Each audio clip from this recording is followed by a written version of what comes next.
واحدة من أبرز النجمات على الساحة الفنية في الوقت الحالي، وقدرت في السنوات الأخيرة إنها تجسد كتير من الشخصيات المختلفة ببراعة جديدة. الفنانة المتميزة وفاء عامر اتولدت في 25 مايو سنة 1968 في اسكندرية. اسمها بالكامل وفاء أحمد عبد الغفار عامر، وهي أخت الفنانة أيتن عامر. اتخرجت من كلية الآداب جامعة بيروت العربية، والتحقت بعد التخرج بالمعهد العالي للفنون المسرحية، وأجرت غرفة صغيرة قريبة من المعهد العالي للفنون المسرحية أثناء دراستها علشان تقيم فيها، وده لأن أسرتها كانت مازالت بتعيش في الإسكندرية. وشاركت أثناء دراستها بالتمثيل في مسرح الجامعة.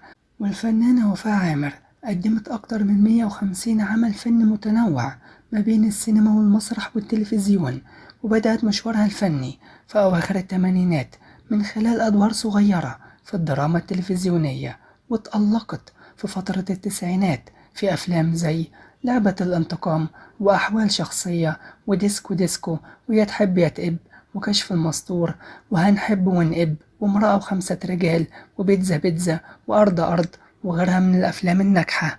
والفنانة وفاء عامر اتعرضت لصدمة كبيرة بعد وفاة أختها الكبيرة. والفنانة وفاء عامر اتجوزت من المنتج محمد فوزي في 2001 وأنجبت منه ابنها الوحيد عمر. وفي سنة 2007 كانت نقطة التحول في مسيرتها الفنية، وده لما قدمت دور نحمده في فيلم حين ميسرة، ودور الملكة نظلي في مسلسل الملك فاروق، وقدمت دور البطولة المطلقة لأول مرة ليها في السينما من خلال فيلم كف القمر اللي اتعرض سنة 2011. وفي سنة 2012 قدمت مسلسل كاريوكا.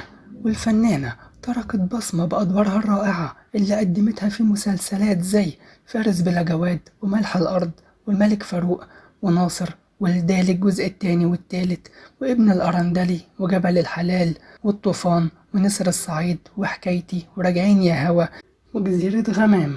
وصرحت الفنانة وفاء عامر عن شائعة إن أيتن عامر بنتها ومش أختها، وقالت إنها كانت بتتمنى إنها تكون أمها، وده لأن أيتن شخصية خلوقة وجميلة لكنها في الحقيقة أختها، وإنها مش بتهتم بالكلام اللي بيتقال. وقالت إنها كانت رافضة إن أختها أيتن تخش مجال الفن لأنها كانت خايفة عليها من الشائعات والظلم والمشاكل اللي تعرضت ليها خلال مشوارها الفني.